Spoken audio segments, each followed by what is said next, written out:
Hello everybody and welcome back to a brand new video. Today I really wanted to go over all of the information we have about the Song of the Elves update. I generally like to do this for big updates as there is a lot of content and it changes a lot throughout the different iterations before the update actually comes into the game. So this is going to be everything you need to know about the Song of the Elves update. It's going to include the actual quest, Prifddinas, the Gauntlet, Zalcano, and the new crystal armor and tools, as well as any other information that is related. The update is planned to be released at the end of July, so probably in around 1 month's time. Anyway guys, I hope you enjoy and let's get started. Now to begin with here, let's start about the actual Song of the Elves quest. So this entire update is going to revolve around the Song of the Elves quest, which will be the very first time that a quest line has been completed. This is going to be the conclusion to the Elven quest line. The quest line starts with Plague City, and then Biohazard, the Underground Pass, Regicide, Morning Ends Part 1, Morning Ends Part 2, and now the finale, the Song of the Elves. It is going to be a Grand Master quest, and it's going to revolve around Elena and her allies exposing the Plague hoax and starting a revolution against King Lathis. Now the requirements for this quest are pretty extensive. You need to have completed the entire Morning Ends Part 2 quest line, as well as the Making History quest. So that is going to include all of the quests I listed earlier, but on top of that you will need the requirement quests like Big Chompy Bird Hunting, Sheep Herder, Roving Elves, and the Waterfall quest. The actual skill requirements are as follows. You'll need 70 woodcutting, smithing, mining, hunter, herblore, farming, construction, and agility. And you won't be able to boost to complete the quest, so you will actually need those requirements. Now the main reward for the Song of the Elves quest is of course Prifddinas. You'll have access to the Gauntlet, Zalcano, and the crystal armor and tools. However, there likely is going to be an experience reward as well. Information on the actual quest is a bit limited. We know there's going to be a very challenging light puzzle at a certain point, as well as we do have 4 spoiler images, which depict what looks like a agility obstacle, a giant battle, cave exploration, and a council meeting. So once you've completed the quest, you will have access to Prifddinas.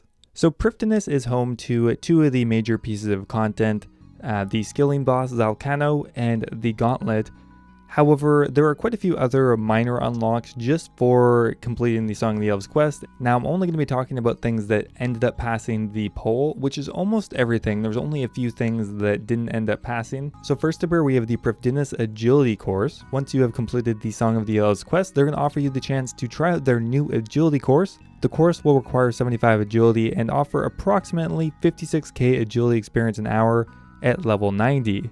It will feature shortcuts that bypass small sections, however the available shortcut will move each lap and will be different for every player. These shortcuts increase the maximum potential XP at level 90 to 62k an hour. And when you're training at the agility course, there is a chance that you'll find crystal shards on the ground.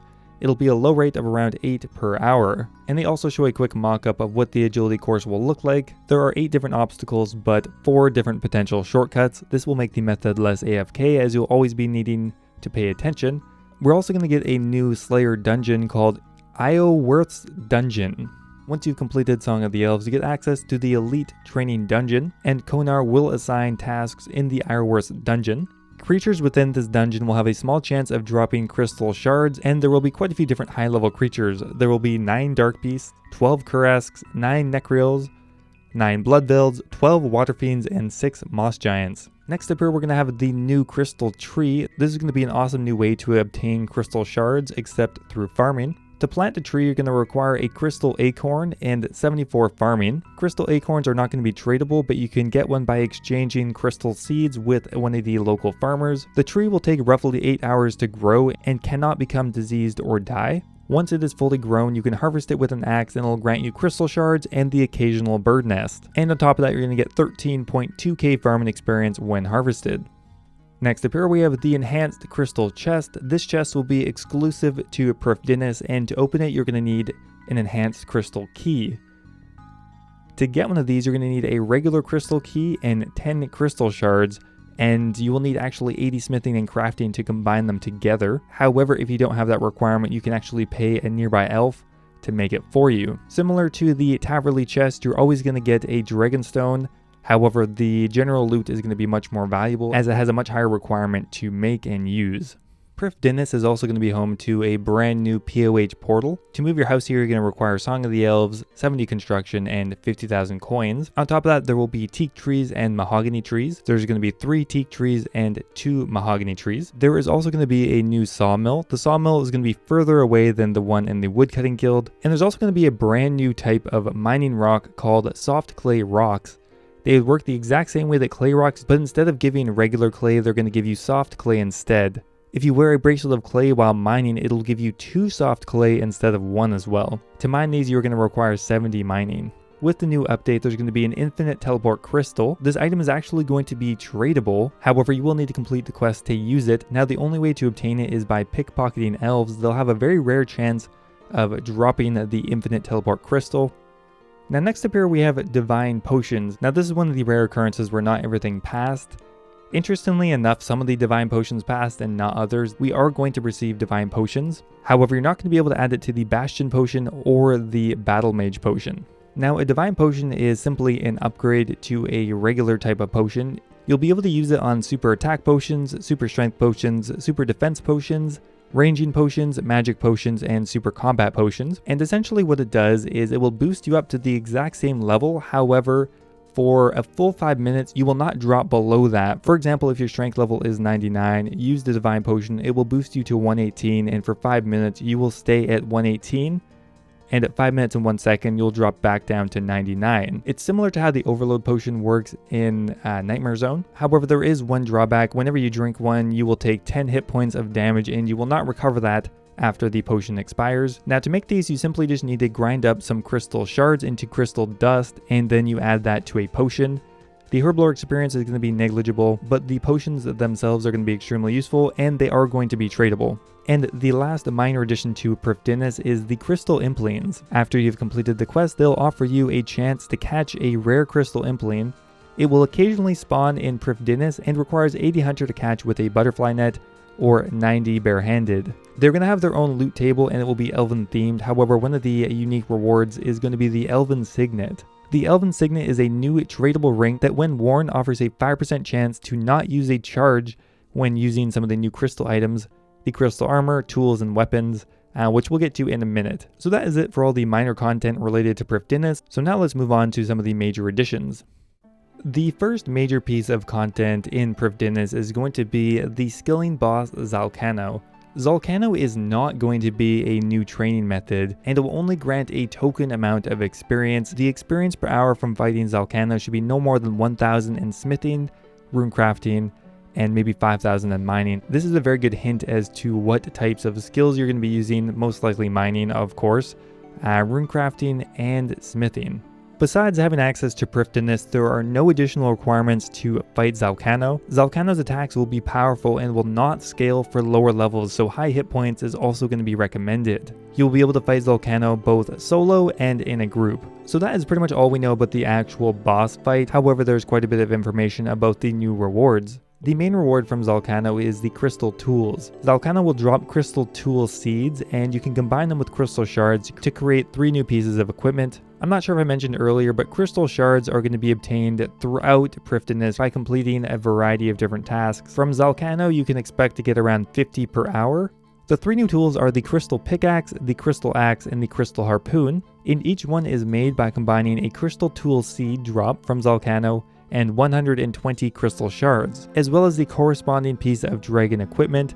So for example, if you're making the crystal harpoon, you need a dragon harpoon, 120 crystal shards, and the crystal tool seed. The new crystal tools will require 71 in their respective skill to use, and they are going to offer faster gathering speeds than their dragon counterpart. However, the drawback here is that they actually will degrade in the same way that crystal armor does, eventually returning to an uncharged version. Each crystal shard will provide you with 100 charges, and each tool can hold up to 20,000. However, when you freshly make it, it will come with 10,000 charges, which is pretty nice. So the crystal pickaxe will have a 1 in 4 chance to mine an ore 1 tick faster than the rune pickaxe, up from 1 out of 6 from the dragon pickaxe. The crystal axe will be 15% more efficient at chopping logs. The dragon axe is only 10% better.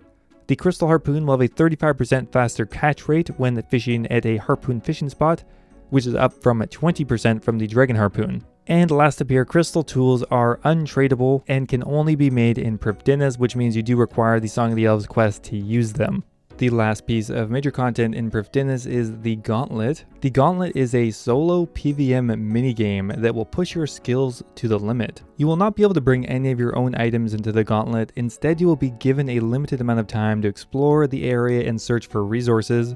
The area will contain crystals, roots, herbs, and fish that you can obtain with the corresponding skill. You can use these to make various weapons, armors, potions, and food. Now, completing the Gauntlet will grant you access to a new loot table, but the main reward from it is crystal armor. Now, crystal armor has been revised quite a few different times. The crystal armor used to be a melee set, but now it is a ranged armor set. Crystal armor is going to be degradable like every other piece of crystal equipment. You're going to charge it with crystal shards once again, and each shard is going to provide 100 charges. The crystal armor set is going to provide mainly ranged and magic defense, as well as a significant ranged attack bonus. And if you are wearing all three pieces, you're going to receive a 15% damage boost and a 30% accuracy boost. However, this only applies if you're using the crystal bow. You will get a partial set effect when you're wearing individual pieces, however it won't be as much. To create crystal armor, you will need to obtain crystal armor seeds, which are obtained from the Gauntlet. The helm is going to require 1 seed, the leg 2, and the body 3. On top of the crystal armor, there is one new unique weapon, which is the Blade of Saldor. Whenever you complete the Gauntlet, there will be a rare chance of receiving the Broken Blade of Saldor. The sword is equivalent to the Grazi Rapier.